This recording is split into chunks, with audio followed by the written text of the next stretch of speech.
Hello everyone, Amanjit here. Open your third chapter, the Turkish invader. Today we will discuss about the Turkish invader. So first I will tell you about the Turks. Who were Turks?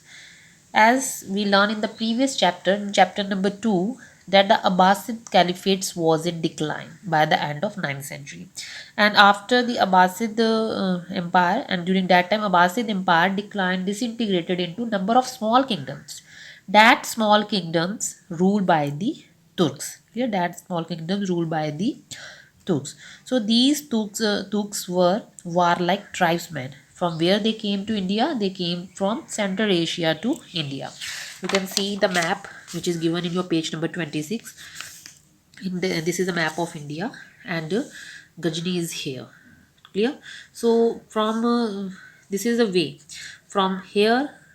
From this is the area from where the Tuks enter into India. Clear? Because during that time, water bodies were there here, as well as in south side also water bodies are there, and this area is open. Okay, number of hills were there, but some of the ways were open from where the invader enter into India.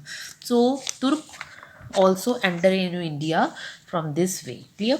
So in this chapter we will learn about the two Turkish invader. One is Mahmud of Ghazni, another one is Muhammad Ghori. Clear? So first I will tell you about the Mahmud of Ghazni. Mahmud was the first Turkish invader who invaded India from the northwestern side. Clear? He was the first. So he was the first Turkish invader. Underline it. He was the ruler of Ghazni. Clear? You can see the map also where Ghazni is situated. Ghazni is here, present Afghanistan. Clear? So he was the ruler of Mahmud of Ghazni was the ruler of Ghazni. During the 33 years of his reign, he carried out 17 raids. So see how many raids took by him? Almost 17. Clear? 17 means 17 times he attacked to India.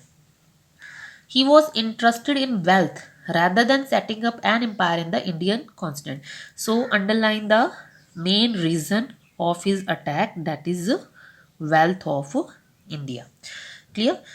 So he was interested in to acquire India's wealth. Why he was interested to acquire India's wealth? Because he want to maintain the well-equipped army. Clear?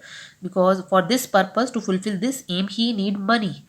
So he just put his eyes on India's wealth. Clear? So Mahmud needed a lot of money to organize a well-equipped army in order to fulfill his attracted him most.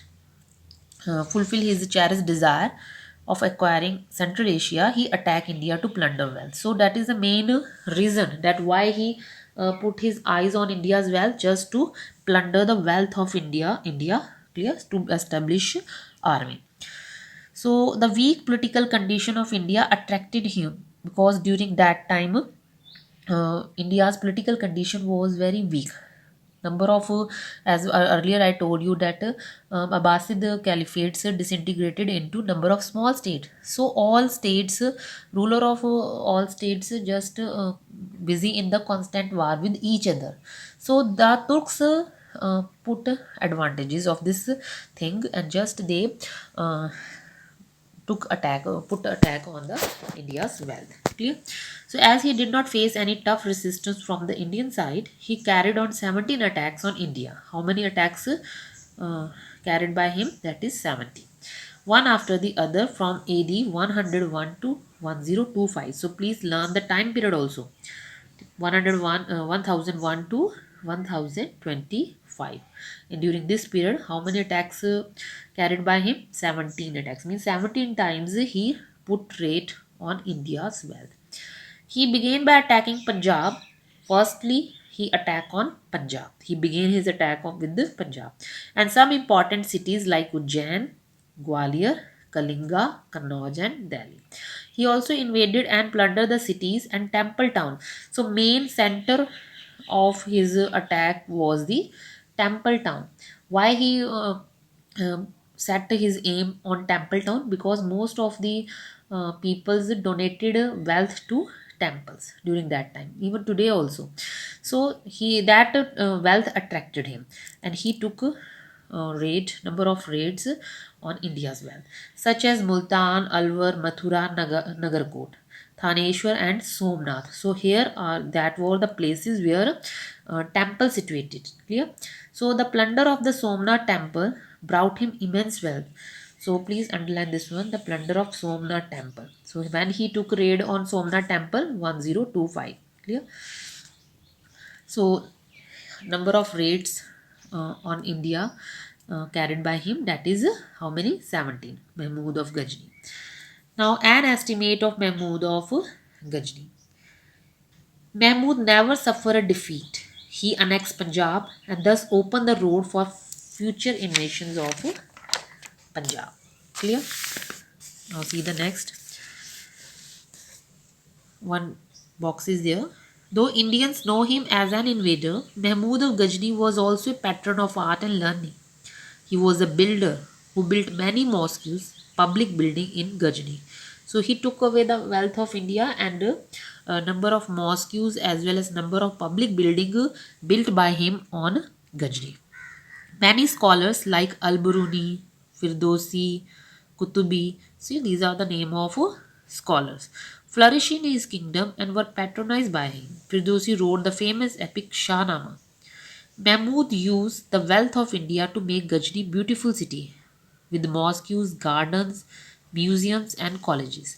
And university was also founded by. So whatever the wealth from India took by him, that he established that wealth used by him to build beautiful cities, to build mosques, gardens, museums and number of colleges and universities.